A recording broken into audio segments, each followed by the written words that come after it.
des fois, mentons-nous devant Dieu et devant ses serviteurs. Dieu est amour. Alléluia. L'amour ne soupçonne pas le mal. Mais écoutez-moi très bien. Cela ne veut pas dire que puisque par amour, nous ne pouvons pas soupçonner le mal, que vous devez continuer dans le mal. Dieu te mettra à nu. Je reprends. Cela ne veut pas dire que puisque nous ne devons pas soupçonner le mal, que toi, tu dois demeurer et continuer dans le mal. Dieu te mettra à nu. Le mal, c'est comme quelqu'un qui vole, un voleur. Même si vous volez 99 fois, et 100e fois, même un petit bébé va vous attraper. Alléluia. Est-ce que je peux parler aux gens qui sont vivants? Pourquoi est-ce que dans nos cultes, nous ne réussissons pas? Quand je parle des cultes, c'est vrai, c'est d'une part les cultes dans une assemblée locale telle que nous sommes là, c'est aussi d'autre part les cultes individuels. Vous, avec votre Dieu, votre relation personnelle avec Dieu. Pourquoi nous ne réussissons pas dans nos cultes? Alléluia. Retenons ceci, c'est très important. Dans notre pays, je parle de mon pays d'origine, et je pense qu'on peut même les généraliser, parce que c'est ce que nous vivons vraiment dans le monde. À une certaine époque, nous avons vécu une époque où il y avait un évangile qui disait « Crois au Seigneur Jésus-Christ, tu seras sauvé, toi et ta famille. » Laissez-moi vous dire la vérité. Pendant cette période-là, beaucoup de gens ont donné leur vie à Jésus, y compris moi. Alléluia. Parce que cet évangile, cette première vague d'évangile, nous parlait de la repentance. Et nous avons donné la vie à Jésus.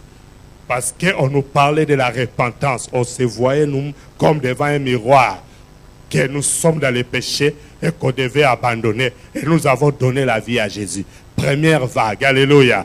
L'évangile de la repentance qui nous pousse dans la sanctification. Et pendant cette période-là, beaucoup ont donné leur vie à Jésus et beaucoup sont même devenus serviteurs et servants de Dieu jusqu'à aujourd'hui. Alléluia. Deuxième vague, l'évangile de la prospérité. Cet évangile de la prospérité a provoqué une révolte dans la vie des gens qui vivaient dans la pauvreté, dans la misère. C'est surtout un évangile qui est bien gobé, avalé, bien dégusté chez les gens qui sont dans la pauvreté. Alléluia. Parce qu'ils veulent devenir riches. Et beaucoup de serviteurs de Dieu ont abusé à cause de cet évangile de la prospérité. Fabricant des prophéties, fabricant des actes prophétiques pour pousser les gens à donner. Et pour conséquence, c'est dans la plupart des cas eux-mêmes qui se sont enrichis. Et les gens qui donnaient, ils s'appauvrissent de plus en plus. Alléluia. J'ai un ami qui, pendant cette période-là, voulait aussi parler de la prospérité. Il en parlait très bien. Alléluia. Et il savait comment dire aux gens que si tu viens donner l'argent ici, tu vas prospérer. Alors, il est arrivé à un moment, il avait besoin d'acheter les tickets pour voyager en Europe. Alléluia. Alors, il se met à réfléchir. Qu'est-ce que je dois faire? Je n'ai pas l'argent. Effectivement, il n'avait pas l'argent. Et il s'est décidé d'aller prêcher et de faire l'appel des fonds. Alléluia. Bien-aimé, si tu donnes, Dieu va te bénir. Alors là, on a des versets qu'on peut fabriquer, hein, qu'on peut utiliser pour pousser les gens à donner. Bien-aimé, ce qui est plus important, pour quel but est-ce que nous demandons aux gens de donner? Est-ce que nous le demandons pour nous-mêmes ou pour l'œuvre de Dieu, ou pour la gloire de Dieu? Bien-aimé, chaque prédicateur a une conscience. Et moi, j'ai cette conscience-là. Si je vous dis que l'argent, c'est pour telle chose, si c'est pour la convention, Tous ceux qui sont à la maison Cité de Dieu, depuis que nous avons commencé, ils savent que si je demande pour la convention, nous réalisons la convention. Ils savent, si je dis c'est pour les instruments, nous achetons les instruments. Si je dis donne-moi, donne-moi, là c'est à moi. Parce que ma conscience devant Dieu, je crains. Un jour je serai devant Dieu. Si je vous mens, Dieu sait que je vous mens. Si je vous dis la vérité, Dieu sait que je dis la vérité. Alors mon ami là, il avait besoin de billets d'avion. Alléluia. Il s'est mis à prêcher. La parole était bonne. Et les gens ont donné beaucoup d'argent. Il avait son argent pour payer son ticket et il avait un reste comme argent de poste pour le voyage. Et quand il a fini, il rentre chez lui. Dieu lui dit, je suis fâché. Comment tu peux faire ça? Est-ce que c'est pour ça que moi je t'avais appelé? Alléluia. La prospérité. Et c'est depuis ce jour-là qu'il s'est mis à pleurer devant Dieu. Il s'est repenti. Jusqu'aujourd'hui, il ne prêche plus la prospérité. Est-ce que je peux parler aux gens qui sont vivants? Cet évangile a enrichi certains et d'autres, ils sont appauvris.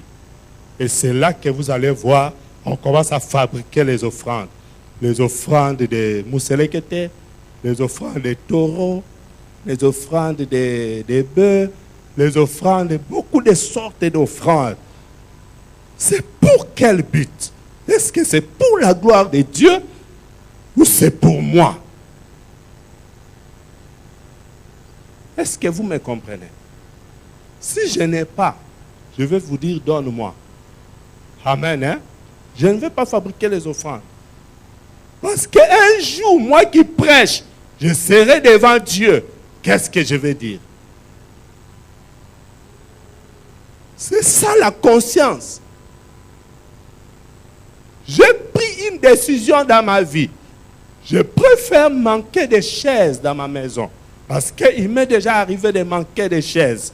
Et moi et ma femme, on mangeait, on s'asseyait là, en bas, sur la moquette, les dos contre le mur, et là à côté l'assiette pour manger.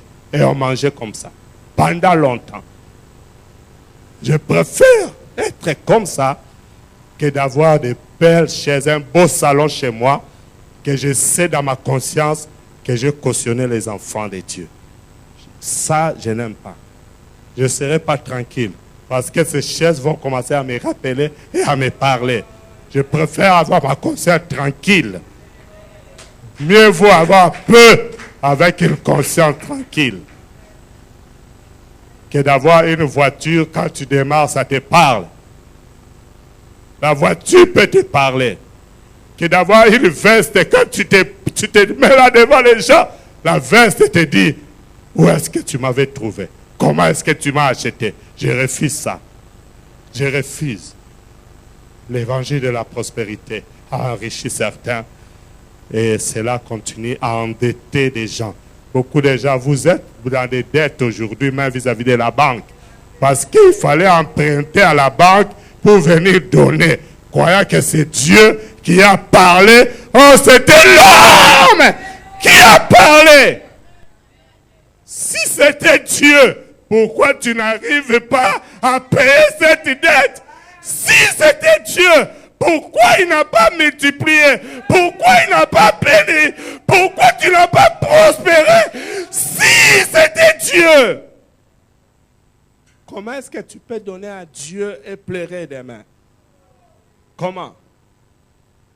Et c'est là le problème que nous, qui essayons et qui nous efforçons de dire la vérité. Le grand problème que nous avons, c'est ça. Parce que les loups sont passés avec les mensonges. Maintenant, on nous condamne, nous, qui disons la vérité. Quand nous disons c'est la conquête de Canaan, on dit non, il ne faut pas donner parce que nous pensons à ce qu'on nous a fait. S'il vous plaît, effacez ce qu'on vous a fait. Ici, moi, j'ai la conscience devant Dieu. Alléluia. Est-ce que je peux parler aux gens qui sont vivants? Troisième vague de l'évangile. la délivrance. La délivrance, elle est biblique. Et le mot délivrance, la première fois que ce mot est cité dans la Bible, c'est Dieu lui-même qui a prononcé le mot délivrance. Pour les enfants d'Israël, dans Exode, il a dit à Moïse, j'ai vu les cris qui font pousser. J'ai vu la souffrance de mon peuple et j'ai entendu les cris qui leur font pousser les enfants, les Égyptiens. C'est pourquoi je suis descendu pour les délivrer. Donc la délivrance, c'est biblique et c'est Dieu lui-même, la première personne à pratiquer la délivrance pour la libération des enfants d'Israël. Et Jésus qui dit dans Luc chapitre 4, versets 18 à 20, l'Esprit du Seigneur est sur moi, parce qu'il m'a oint pour apporter la délivrance aux captifs. Donc Jésus aussi est devenu pour libérer les captifs. Il a le ministère de la délivrance. Le ministère de la délivrance, il est biblique. Mais ça dépend de la façon que nous les pratiquons. On va voir un exemple dans la Bible, avec Jésus lui-même. Dans Luc chapitre 9, et je vais m'arrêter là aujourd'hui pour continuer la prochaine fois sur les secrets d'un culte réussi. Je suis simplement en train d'expliquer pourquoi est-ce que nous ne réussissons pas. Parce que nous donnons là, il ne faut pas donner. Nous donnons à celui qui nous ment. Nous ne donnons pas à celui qui demande sérieusement pour la gloire de Dieu. Et cela fait que nous ne réussissons pas, nous échouons. Alléluia. Écoutez, Luc 9, 51 à 56. Luc 9, 51 à 56. Luc chapitre 9, verset 51 à 56. C'est comment? Je lis au nom de Jésus-Christ. Amen. Lorsque le temps où il devait être enlevé du monde approcha, Le temps, c'est quoi le temps? C'est l'heure. l'heure. Est-ce que vous comprenez ça? Amen. Le respect de l'heure. Ok, comment on continue? Lorsque le temps où il devait être enlevé du monde approcha, Jésus prit la résolution de se rendre à Jérusalem. Yes. Il envoya devant lui des messagers qui se mirent en route et entrèrent dans un bourg des Samaritains pour lui préparer un logement. Yes. Mais on ne le reçut pas. Mais On ne le reçut pas. On ne le reçut pas. Encore mais. Mais on ne le reçut pas. Come on. Mais on ne le reçut pas parce qu'il s'est dirigé sur Jérusalem. Donc, ils ont refusé de recevoir qui? Les Samaritains se sont opposés de recevoir Jésus. Ils ont refusé. Alléluia. Amen. Alors, maintenant, écoutez les disciples. 54. Les disciples, Jacques et Jean, voyant cela, dirent, Seigneur, veux-tu que nous commandions que le feu descende du ciel et les consume? Pardon, Seigneur. Veux-tu que nous commandions que le feu descende du ciel et les consume? Encore. Seigneur, veux-tu que nous commandions et que le feu descende du ciel et les consume? 1. Jésus, 55. Jésus se tourna vers eux et les réprimanda, disant, vous ne savez de quel esprit vous êtes animés, 1. car le Fils de l'homme est venu non pour perdre les âmes des hommes, mais pour les sauver. Et ils allèrent dans un autre bourg. Alléluia. Amen. Vous ne savez pas, vous ne savez pas, vous ne savez pas, vous ne savez pas, déclare Jésus, de quel esprit vous êtes animés. L'évangile ou la troisième vague, la délivrance, qui est aussi mélangée avec ce que nous aimons bien appeler les combats spirituels. Nous le faisons, n'est-ce pas? Alors ici, on a refusé de recevoir Jésus et les deux disciples, comment s'appelaient-ils? C'était qui? Jacques et Jean. Ils ont dit quoi? Ils savaient que Jésus leur avait donné le pouvoir. Ils savaient qu'ils pouvaient commander au feu de descendre. Ils savaient que le même pouvoir que Élie avait, eux aussi ils avaient cela. Mais seulement Élie n'a pas commandé au feu de consumer les prophètes de Baal et les prophètes d'Astarté. Il a commandé au feu, il a demandé que Dieu le réponde. Et le feu a consumé l'holocauste et l'eau qui était dans la fossée. Alléluia. Bien-aimés, c'est ça les erreurs que nous commettons. Nous commençons à envoyer le feu sur les gens. Allez,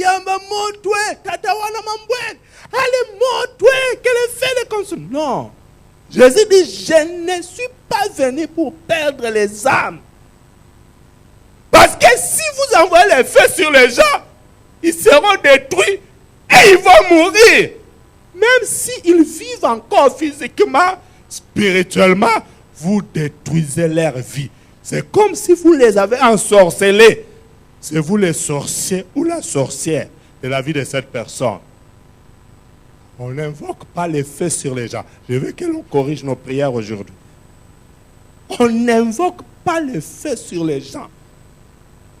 Au contraire, on peut invoquer le feu pour détruire les œuvres des ténèbres qui les aminent. Pourquoi? Parce que si ces œuvres les libèrent, et aussi d'une part, ils seront délivrés. Est-ce que vous comprenez cela? S'il vous plaît, même les modérateurs, réorientez votre façon de diriger la prière. On n'envoie pas le feu sur les gens. On va les détruire, ils vont mourir. Détruisons les esprits qui les animent. Détruisons les œuvres des ténèbres. Jésus a dit, vous ne savez pas de quel esprit vous êtes animés. Car le Fils de l'homme n'est pas venu pour perdre les âmes. Bien aimé, combien d'âmes avons-nous déjà perdues à les envoyer le feu?